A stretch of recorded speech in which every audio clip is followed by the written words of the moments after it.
안녕하세요. 6월 1일 날마다 주께로 말씀 묵상 보도록 하겠습니다. 오늘 본문은 고린도전서 14장 26절에서 40절 말씀입니다. 중국의 진시황이 천하를 통일하기 전까지 중국은 수많은 소국들에 의해서 계속해서 자신들이 천하를 제패하기 위한 자웅을 겨루던 시기가 있었습니다. 이때를 우리는 춘추 전국시대다라고 말을 하는데요. 의외의 사람들은 큰 세력이 없이 고만고만한 사람들끼리 자신들의 힘을 가지고 다투는 그런 시대를 보면서 춘추전국시대 같다라는 말을 하기도 합니다. 그런데 오늘 본문에 나오는 이 고린도 교회는 영적으로 보면 춘추전국시대와 같은 그런 상황을 보여주고 있다고 할 수 있는데요. 그들에게는 참 많은 다양한 은사가 있었습니다. 26절 본문에서 말씀해주고 있는 것처럼 그들은 찬송도 있었고 말씀도 있었고 예언도 있었고 통역도 있었고 방언도 있었습니다. 이런 상황 속에서 바울이 고린도 교회를 향해서 어떤 권면을 하고 있는지 관찰 질문을 보면서 살펴보도록 하겠습니다.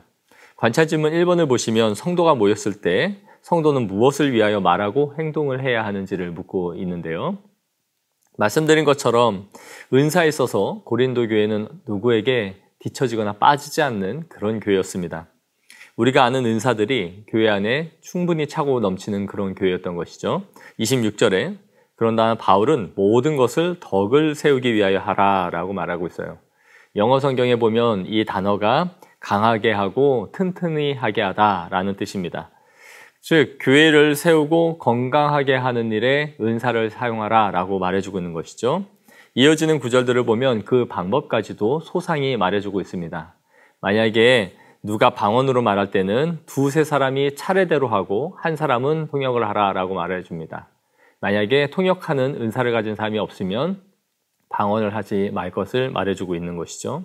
또 예언하는 자가 두세 사람이라면 다른 사람들은 분별하도록 하고 또 누군가 계시를 말하다가도 다른 사람에게 계시가 임하면 먼저 말하던 사람은 잠잠히 있으라 그렇게 말해주고 있습니다. 관찰 질문 2번을 보시면 하나님은 어떤 하나님인지를 묻고 있는데요. 33절에 하나님은 무질서의 하나님이 아니시오 오직 화평의 하나님이시니라 그렇게 말씀합니다. 고린도 교회 안에는 자신들의 은사를 과시하면서 방언을 자기 멋대로 사용하는 사람들이 있었고 또 이러한 행태로 인해 교회 안에는 무질서한 일들이 벌어지고 있었던 것입니다. 그야말로 영적인 춘추 전국 시대를 지나가고 있는 그런 느낌이었던 것이죠. 서로 자기가 받은 계시가 지금 내가 하고 있는 방언이 옳고 하나님으로부터 받은 것이다 라고 생각하면서 마구잡이식 은사 사용이 넘쳐났던 것입니다.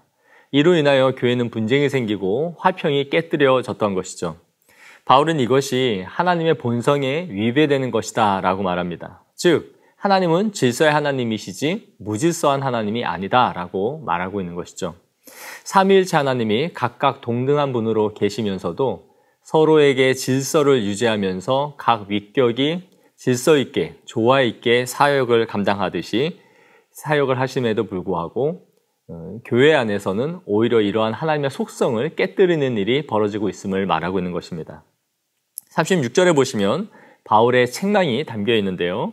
하나님의 말씀이 너희로부터 난 것이냐 또는 너희에게만 임한 것이냐 라고 말합니다. 한마디로 말하면 너희만 그렇게 잘났냐? 하나님의 계시는 너희만 그렇게 받은 것이냐? 너희가 하나님이냐? 라고 지금 질책하듯 말하고 있는 것이죠. 마치 하나님의 말씀을 자기만 받은 것처럼 교회 안에서 무질서하게 떠들고 있는 이들의 행위를 나무라고 있는 것입니다. 관찰 질문 3번을 보시면 바울은 모든 것을 어떻게 하라고 말하고 있는지 묻고 있는데요. 40절에 모든 것을 품위 있게 하고 질서 있게 하라라고 다시 한번 강조하여 말합니다. 품위 있게 하라라는 이 단어는 영어 성경에 보면 fitting이라는 단어예요. 우리가 옷을 사면 내 몸에 잘 맞나? 어울리나? 이렇게 거울을 보면서 조목조목 한번 살펴보는 그런 단어이죠. 즉 은사를 사용할 때는 이것이 교회의 거룩함에 맞는지 또 주님의 영광에 어울리는지 잘 살피면서 사용해야 된다라고 말하고 있는 것입니다. 국가가 재난 상황을 연습시키고 대피 훈련을 하는 이유는 무질서로 인하여 혼란과 그로 인한 더 큰 사고를 막기 위해서입니다. 재난으로 인한 사고보다 무질서와 혼돈 때문에 일어나는 피해가 훨씬 더 많은 것들을 보게 되기 때문이죠. 그러나 훈련이 잘 되고 성숙한 나라들은 질서가 잘 잡혀 있는 것을 보게 됩니다. 이와 같이 교회 안에서 성도들이 성숙하고 훈련이 잘 되어져 있다는 것은 자신들이 가진 은사를 질서 있고 조화롭게 사용할 줄 안다라는 의미입니다. 그러나 안타깝게도 고린도 교회는 성령의 은사가 이렇게 많았음에도 불구하고 이것을 잘 사용할 만한 성숙과 절제가 부족했던 것이죠.